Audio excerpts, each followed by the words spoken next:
Good morning, afternoon, and evening, ladies and gentlemen. Welcome to my Week 14 review of CFL action. And we got 4 games coming up, a variety of styles. So we'll just get right into it. Make sure you like, share, and subscribe if you haven't already. And make sure... Anyways, we'll get right into it, which will start with BC versus Hamilton. All right, so Hamilton would start this game with a very strong first half, and I thought that Mazzoli was on point. Not going to lie. I thought that especially the Hamilton offense as a whole was pretty strong. You saw some stuff from Ackland, some stuff from Evans, some stuff from Banks. It seemed like everyone was kind of working together on it, and which made this offense as lethal as it is. I'm actually surprised that they didn't get more points than they did. However, one of the big things that one of the big problems for BC in this game was their underutilization of Brian Burnham. They threw to him only a few times. It was great seeing them use Whitehead and seeing him obviously back in the lineup after that injury with Winnipeg and seeing him be able to do the stuff that he did. But... yeah, you need to use both, because the thing is that when you have the two and you're throwing to both of them about equally, you constantly keep that defense guessing. And one of the things that really killed BC when Whitehead went down is then you knew where the ball was going to go.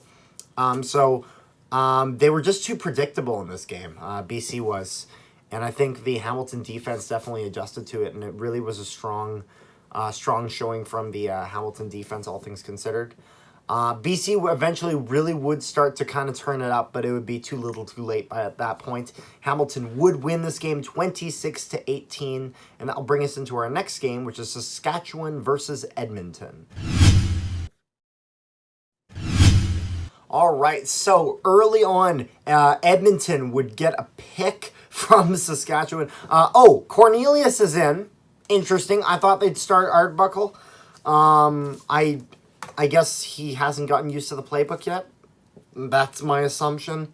I thought it was, overall, for both teams, the first half was pretty good when it came to the defensive aspect. Pretty low scoring. Offense obviously could have done more, should have done more.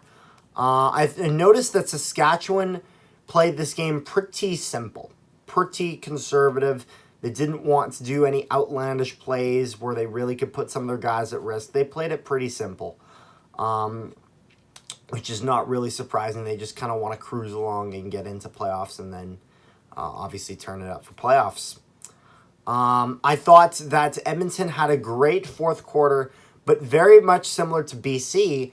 It was very much a little too little too late, where it was just the great fourth quarter effort, but what would happen if that effort came earlier, obviously. But it didn't, and Saskatchewan would win this game 19-17, a lot closer than I thought it would be, and most people probably thought it would be, but yeah. So anyways, that'll bring us into our next game, which is Toronto versus Ottawa. I'm not gonna lie, I had a hunch about this game that this was gonna be really close, and holy shit, it was. It was very close. Toronto, you almost lost this game. I thought it was a pretty even first half, which is a good look for Ottawa and not a good look for Toronto. If you're even with the Ottawa Redblacks, there's something seriously wrong with you.